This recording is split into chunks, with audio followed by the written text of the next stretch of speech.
Hi friends, நீங்களாம் நல்லா இருக்கீங்கன்னு நம்புறேன். இன்னைக்கு பார்த்தீங்கன்னா டே 10. இன்னைக்கு வந்து பார்த்தீங்கன்னா 2.36 கிலோமீட்டர்ஸ் வந்து பார்த்தீங்கன்னா 17 நிமிஷம் எடுத்திருக்கோம்.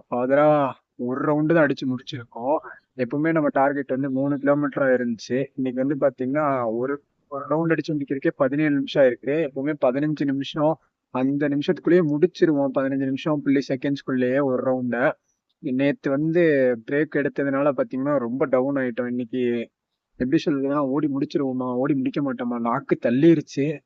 ஒரு ரவுண்ட் எப்படியாவது முடிச்சிடணும் அப்படிங்கறத விடாமுயற்சியோட அடிச்சு பிடிச்சு வந்து முடிச்சுட்டு இந்த இடத்துல வந்து உட்கார்ந்துட்டு இருக்கேன். பார்த்தா 4ல இருந்து பாத்தீங்கன்னா 3 கிலோமீட்டர்ஸ் பிரேக்கே விடாம டெய்லி கண்டினியூஸா ஓடணும். இப்படி அது மட்டும் தான் மண்டையில இருந்துட்டு இருக்கு. நாளைல இருந்து ஸ்ட்ரிக்டா ஃபாலோ பண்ணணும். எது நடந்தாலும் வந்து பிரேக் விடக்கூடாது. கண்டிப்பா வந்து 3 கிலோமீட்டர்ஸ் டெய்லியும் ஒரு அச்சீவ்மெண்ட் மாதிரி நம்ம பண்ணியே ஆகணும். ஏன்னா நேத்து விட்டதுனால பாத்தீங்கன்னா இன்னைக்கு ரொம்ப ஸ்லோவாயிட்டோம் ஓடுறதுல. என்னன்னு தெரியல, ஓட முடியல, கொஞ்சம் ஸ்ட்ரக் ஆகுது பாதியிலேயே வந்து. கெஸ் எடுக்குது, கால்லாம் வலிக்குது. நேத்து ரெஸ்ட் எடுத்ததுனால கண்டினியூஸா ஓடிட்டு இருந்தா தெரியறது இல்ல. பிளஸ் வந்து என்ன சொல்றதுன்னா, லைஃப்ல வந்து நமக்கான காலமும் நேரமும் வந்து காத்திருக்காது. நம்ம வந்து பி பேஷண்ட். அதுக்கான தக்க சூழ்நிலை வர்ற டைம்ல நமக்கான நேரமும் வந்து நம்ம அமைச்சுக்கணும். அதுக்கான நேரம் வந்து அமையல, அந்த வாய்ப்பையும் நம்ம பயன்படுத்திக்கணும். எப்பவும் வந்து நேரமும் காலமும் ஓடிட்டே தான் இருக்கும்.